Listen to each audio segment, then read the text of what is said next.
मैंने इस्तीफ़ा दे दिया है। नमस्कार, मैं रवीश कुमार अब आपको उस चैनल पर सुनाई नहीं देगा। नमस्कार, न्यूज पल्स में आप सबों का स्वागत है। मैं हूं संतोष सिंह। हमने कल आपको खबर दिखाई थी कि मैं हूं रवीश कुमार। अब ये आवाज़ आपको टीवी जगत में सुनाई नहीं देगा। रवीश ने औपचारिक तौर पे अपने इस्तीफा की घोषणा कर दिया है। आपने सुना, लेकिन सवाल यह है कि रवीश में ऐसा क्या था कि प्रणव राव जी के नहीं या प्रणव राव के सहारे रवीश को हटाया नहीं जा सका, और ये नहीं हो सका तो फिर कंपनी ही खरीद ली है। क्योंकि कई पत्रकार हैं, लंबी फहरिस्त है, जिसने सरकार से सवाल किया तो उन्हें कंपनी ने रुखसत कर दी। चाहे अजीत अंजुम हो, अभिसार शर्मा हो, पुण्य प्रसून वाजपेयी हो, नीरज सिंह हो, कई ऐसे दर्जनों नाम हैं जिसने सिस्टम और सरकार पर सवाल किया तो उसे बाहर का रास्ता दिखा दिया। लेकिन ये कोशिश 2015 से चल रही थी कि रवीश को एनडीटीवी से कैसे विदा किया जाए। लेकिन 2022 में वो तब हटे जब कंपनी ही खरीद ली गई। तो आखिर ऐसी क्या बात रही जो लगातार सत्ता और सरकार का दबाव के बावजूद भी एनडीटीवी रवीश कुमार के साथ खड़े रहता है। एनडीटीवी की वो मजबूरी थी कि रवीश को साथ बनाए रखना, या फिर कुछ और बात थी। लेकिन इन सब के इतर एक बड़ा सवाल यह है कि आखिर एक पत्रकार में ऐसी कौन सी जादुई क्षमता थी जिससे सरकार घबरा रही थी कि नहीं, 2024 से पहले निपटा देना है। क्या ये पुलवामा अटैक से बड़ा अटैक तो नहीं है?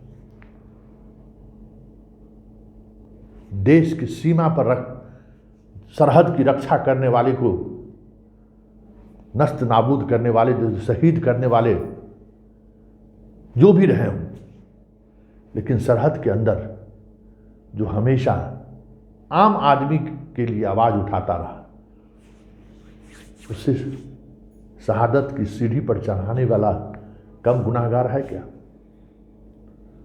हम पुलवामा के अटैक और रवीश कुमार के एनडीटीवी के बाहर होने से को साथ इसलिए लेकर चल रहे हैं कि दोनों के पीछे एक बड़ी साजिश है। और बार बार हम कहते रहे कि ये साजिश है, और इस साजिश का आज न कल खुलासा होना ही है। पुलवामा अटैक का सच अभी तक सामने आया है क्या? लेकिन रवीश कुमार के बाहर का रास्ता दिखाने का सच जरूर सामने आएगा। क्रमवार हम दिखाएंगे, और दिखाएंगे कि किस तरीके से एक पत्रकार से सरकार इस तरीके से डरी हुई थी। बताइए, एक पत्रकार ऐसा क्या है रवीश कुमार में जिसके लिए कंपनी ही खरीदनी पड़ी गई? क्या रखा था एनडीटीवी को? अगर आप कभी दफ्तर गए होंगे, सारी चीजें 10 साल पुरानी हैं, सारे इक्विपमेंट किसी काम के लायक नहीं है। अडानी ने उस कंपनी को लिया है तो अब उसको नए सिरे से सारे इक्विपमेंट लाने होंगे, नए तरीके से कंप्यूटर, कैमरा तक खरीदना होगा। कुछ भी नहीं बचा हुआ है सिवाय एक ढांचा एनडीटीवी का। रिपोर्टर की जो फौज उनकी हुआ करता था वो सब खत्म हो चुके हैं। एडिटर जो एडिटिंग करता था वो फौज खत्म हो चुका है। एक से एक अच्छे जो कैमरामैन थे वो नौकरी एनडीटीवी छोड़ चुके हैं। एनडीटीवी नाम के अलावा एनडीटीवी में अब कुछ नहीं बचा है। और ऐसे स्थिति में अगर 2 रुपये का शेयर अगर आप 10 रुपये में खरीद रहे हैं तो समझा जा सकता है कि इसके पीछे नियत क्या है। हमें नहीं लगता है कि जब एनडीटीवी के दफ्तर जाएंगे अडानी के लोग, उन्हें कुछ दिखेगा भी सिवाय कुछ चंद जुनूनी युवक और युवतियों के अलावा कुछ नहीं दिखेगा। वहां दिखाने कुछ नहीं बचा है एनडीटीवी में। कुछ चेहरे बचे हैं जो जिनके चेहरे की विश्वसनीयता के सहारे एनडीटीवी चला आ रहा था। इसलिए कम चुनौती नहीं है अडानी के लिए। खरीद तो उन्होंने जरूर लिया, अब नए तरीके से एनडीटीवी को उन्हें सजाना और संवारना पड़ेगा। लेकिन इतनी साजिश रचने की जरूरत क्यों पड़ी? देखिए, धंधेबाज का एक तरीका होता है। धंधाबाज जो होता है वो हर तरह की चीज़ों का इस्तेमाल करता है। अपना धंधा स्थापित करने के लिए पहले लोगों से प्यार से बात करता है। आप मान गए तो ठीक है, नहीं माने तो थोड़ा जोर ज़बरदस्ती करता है, उससे भी नहीं माने तो हत्या की साजिश रचता है, उससे भी नहीं माने तो फिर यही तरीका अपनाता है जो तरीका उन्होंने अपनाया।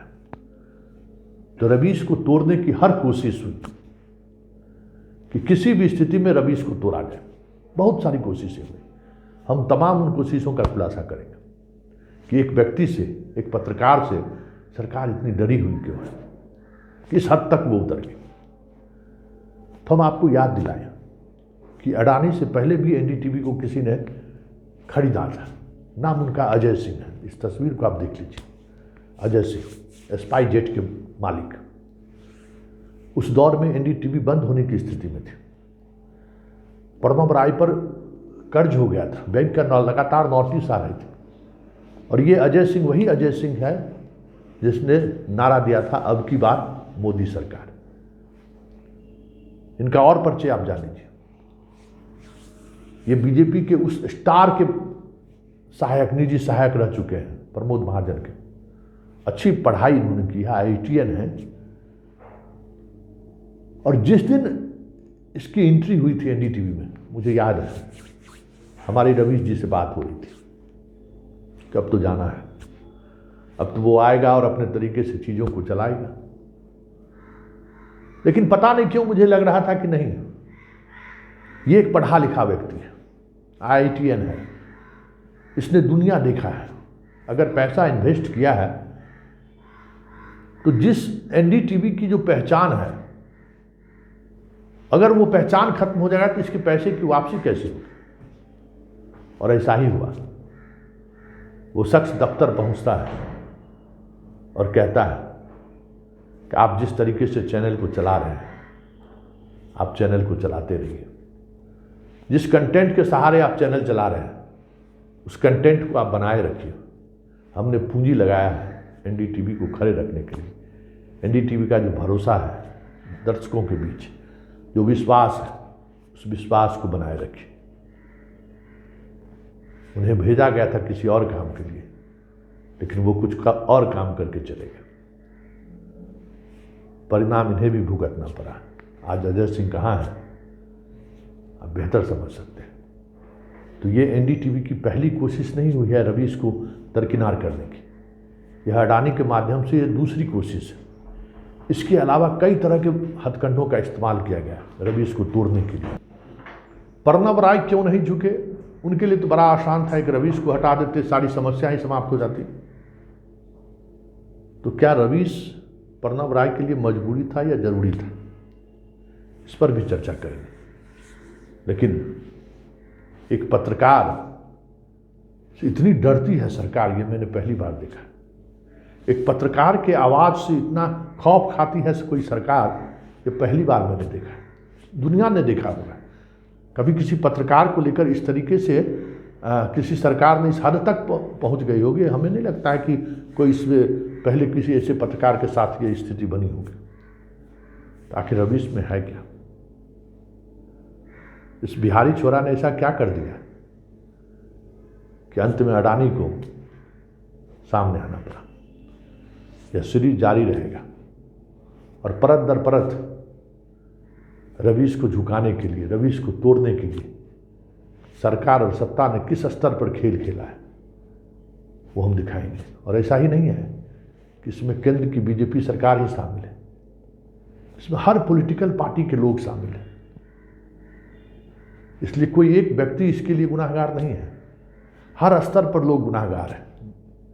जिस तरीके से हर स्तर पर लोग रवीश खड़े रहें, उनके साथ खड़े रहें, इसी तरीके रवीश झुके, रवीश टूटे, इसके लिए भी लोग खड़े रहें। सीरीज जारी रहेगा।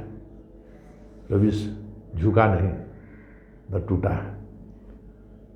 रवीश अभी भी खड़ा है उसी अंदाज में।